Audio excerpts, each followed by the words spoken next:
The code. Back in Southside Chicago on a cold autumn night, the streets were quiet. Too quiet. Von leaned against a rusty old Chevy parked outside the corner store, his hoodie up, eyes sharp. He wasn't just hanging out, he was watching. He had heard word from the block that Rico, an old friend turned op, had been sliding through the neighborhood like he wasn't the reason Von's cousin was gone. That didn't sit right with Von, not one bit. Ain't no love in the trenches, not anymore. Von wasn't the biggest or the loudest, but he had a reputation, one built not just off fear, but respect. He lived by a code. Loyalty meant everything. Betrayal, that was blood debt. As the street light flickered above, a car rolled by slow, tinted windows. Von tensed. He glanced at his boy D-Lo beside him, gave a subtle nod. The car crept, stopped, window down. It was Rico. "You good, Von?" Rico said, all face smiles and calm tone, like he hadn't disappeared after the hit went down. Von stepped off the car, slow. "I'm always good. But you forgot the rules, huh?" Rico laughed nervously. "Man, it wasn't even like that. I didn't know." Von raised his hand to cut him off. "Don't lie to me, Rico. You broke the code. You picked your side." The silence between them stretched, heavy as the steel in Von's waistband. D-Lo looked at Von. "Just say the word." But Von didn't flinch. He stared into Rico's eyes, made him feel everything he'd done. The betrayal, the lies, the hurt. "I should end you right here," Von said low, almost a whisper. "But I want you to live with it. Feel it every day. Know you walking because I let you." Rico blinked, unsure if he should feel relieved or terrified. "Next time," Von said, backing up, "there won't be a warning." As the car peeled off, D-Lo shook his head. "You really letting him go?" Von lit a cigarette, exhaled slow. "For now. Sometimes the worst punishment ain't death, it's living with guilt." And with that, King Von disappeared into the alley shadows. Street lights flickered behind him. The block stayed quiet. It'd been 2 weeks since Von let Rico ride off. Word on the block spread fast. Von speared him. Some called it mercy, others said he was slipping. Von didn't care. He wasn't chasing clout. He played chess, not checkers. Then the news hit. Lil Mo got shot. Right outside his mom's porch, broad daylight. 2 in the chest. Mo's just 16. He looked up to Von like a big brother. Another innocent, caught in the crossfire. Von pulled up to the hospital with D-Lo, jaw tight, fist clenched. Mo was still breathing, but barely. His aunties were crying in the hallway. Nobody had to say a word. Von already knew. It was Rico. D-Lo slammed his palm on the dashboard. "You gave him a chance. He played you, Von." Von didn't answer. His silence said everything. That night, Von sat alone in his kitchen, the Glock on the table, spinning slowly. He thought about Mo, about the little laughs they had, the dumb stories, how Mo always said he wanted to rap like Von one day. He thought about the code, loyalty, respect, payback. Von stood, grabbed his jacket, and made the call. "Bring the car," he told D-Lo. "It's time." They caught up with Rico at a dice game on 83rd, surrounded by dudes who didn't know better or didn't care. Von didn't roll deep, just him and D-Lo. When Von stepped out, the noise died like somebody cut the power. Rico looked up, smirk fading fast. "I knew you'd come," he said, hand drifting to his waistband. Von already had the drop. "Don't." Rico froze. You had your second chance. You made your choice. Von raised the piece. Steady. Cold. No yelling. No speech. One shot. Clean. Rico dropped. Dice still scattered on the sidewalk. The crowd scattered too. D-Lo nodded. You good? Von looked down at Rico, then at the stars, overhead blinking between streetlights. Yeah, he said. I just brought balance back.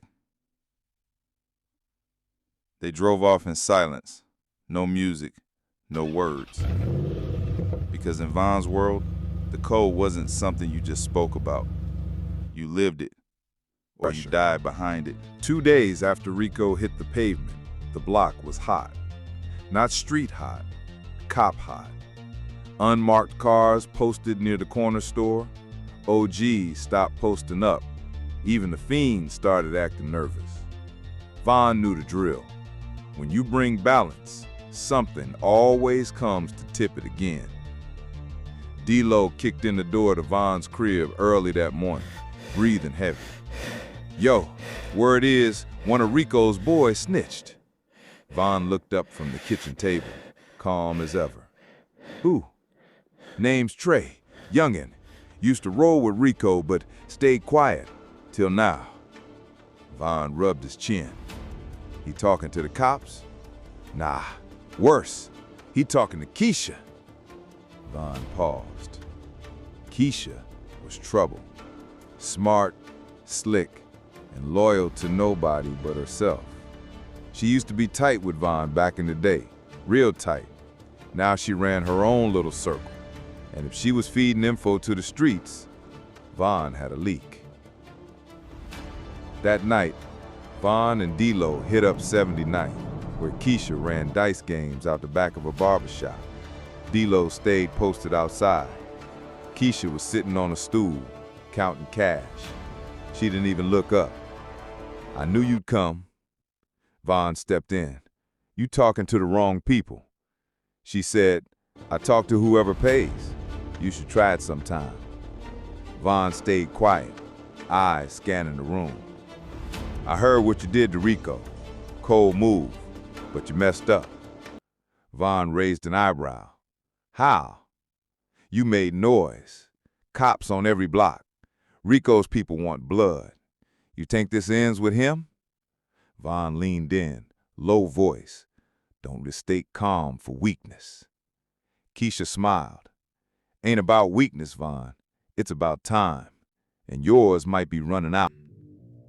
2 nights after the Keisha situation, the streets were still hot. Von and D-Lo been laying low in a small trap off 63rd. Blinds shut, burners on the table.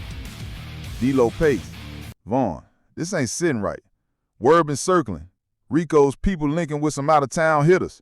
They say one of them rapped with him before. You know what that mean? Von lit a cig, ice cold. Means they trying to mix business with revenge. That's messy. D-Lo tossed the phone on the table. Prepaid, no name on it. Keisha's number. She been blowing me up since last night. Von smirked. She knows she crossed the wrong one, but if she calling, she nervous. The phone rang again. D-Lo slid it over.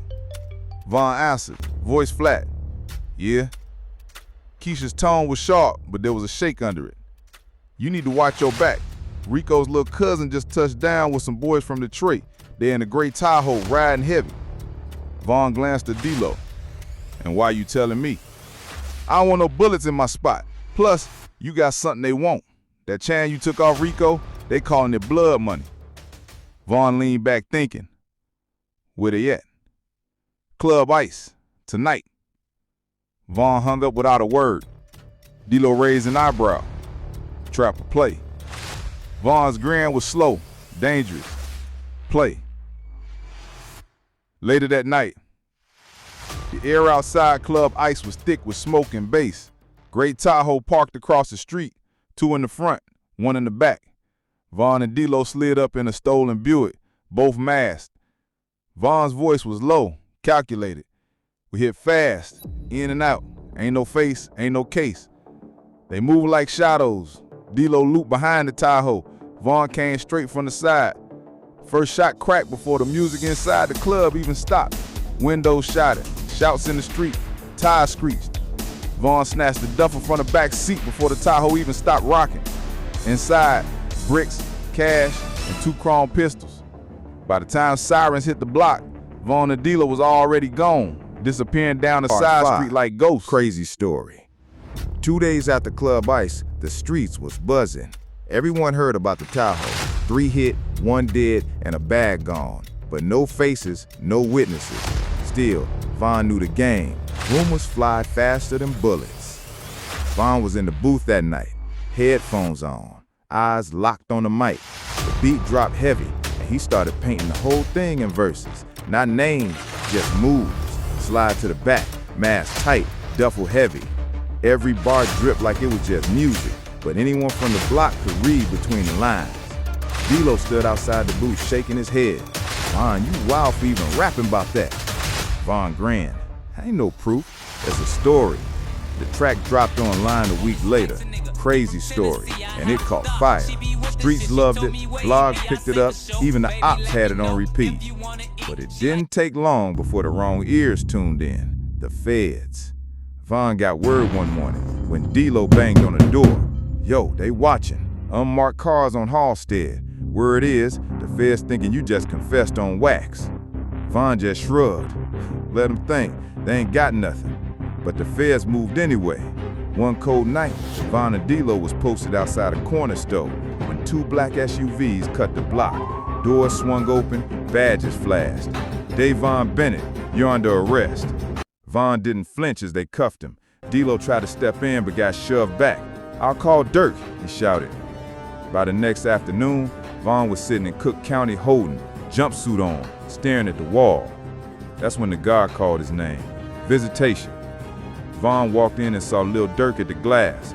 D-Lo posted behind him. Dirk picked up the phone, a small smirk under his eyes. Vaughn, old block being wild without you.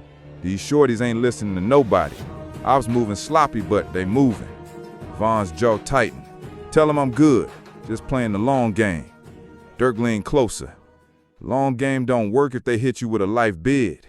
Keep your mouth shut, let the lawyers talk. Vaughn just smiled that same dangerous smile. You know me. Part 6. Out, but washed. Weeks turned to months in county. Vaughn kept his head down, but inside, everybody knew who he was. He didn't run the tier, he owned it. Commissary stayed full, word from O Block came in daily. Even the COs watched how we moved. But outside, the feds were still working. They wanted him tied to the Club Ice hit, the Tahoe, even older beats. Problem was, no cameras, no witnesses, no real snitches. Everything was whispers and rap lyrics. One morning, a lawyer slid into the interview room, briefcase in hand. Vaughn, they don't got enough to hold you. They can't make the song stick as evidence, First Amendment and all that. But you still a suspect. They'll be watching. Vaughn leaned back, eyes half closed. Let them watch. They still can't stop me. By sunset, he was out. Walked straight down the county steps, hoodie up, D-Lo waiting in the Charger.